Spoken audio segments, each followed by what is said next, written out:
વિસ્તારમાં 142મી રથયાત્રા હર્ષ અને ઉલ્લાસ વચ્ચે પ્રસ્થાન પામી હતી। શહેરના ગીવટા વિસ્તારથી જગદીશ મંદિર ખાતેથી ભગવાન જગન્નાથ, બહેન સુભદ્રાજી અને ભાઈ બલભદ્ર ચાંદીના રથમાં સવાર થઈ અષાઢી બીજના પાવન દિવસે નગરચર્યાએ નીકળી ભક્તોને દર્શન આપી હજારોની સંખ્યામાં ઉપસ્થિત જનમેદની ભગવાનના દર્શન કરી ધન્યતા અને અનોખી લાગણી જોવા મળી હતી।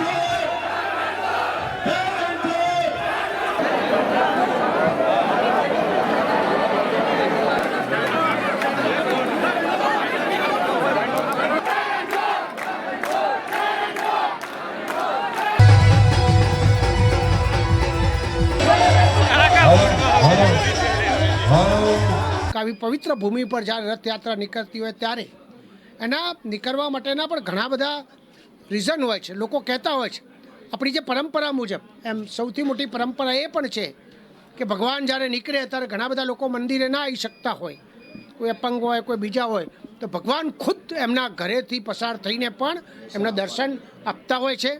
આ બધા રિવાજોમાં એક રિવાજ પણ આ પણ હોય છે। તો બધા જ લોકો આપણે દર્શન કરીને આજે પવિત્ર રથયાત્રાના આશીર્વાદ પ્રાપ્ત કરીએ અને ભગવાનને પ્રાર્થના કરીએ કે હે ભગવાન, જે વિશ્વમાં જે ભારત સોનાની ચિડિયા કહેવાતું હતું, વિશ્વગુરુ હતું, જ્ઞાન માટેનું ભારત હતું, એ આખા વિશ્વમાં ફરીથી આદરણીય અમારા પ્રધાનમંત્રી નરેન્દ્રભાઈ મોદી સાહેબ સરસ કામ કરી રહ્યા છે।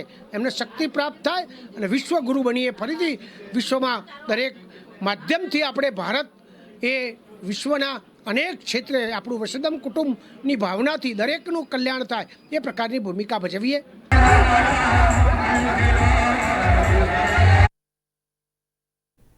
સુરતના વરાછા ઇસ્કોન મંદિર ખાતે રથયાત્રા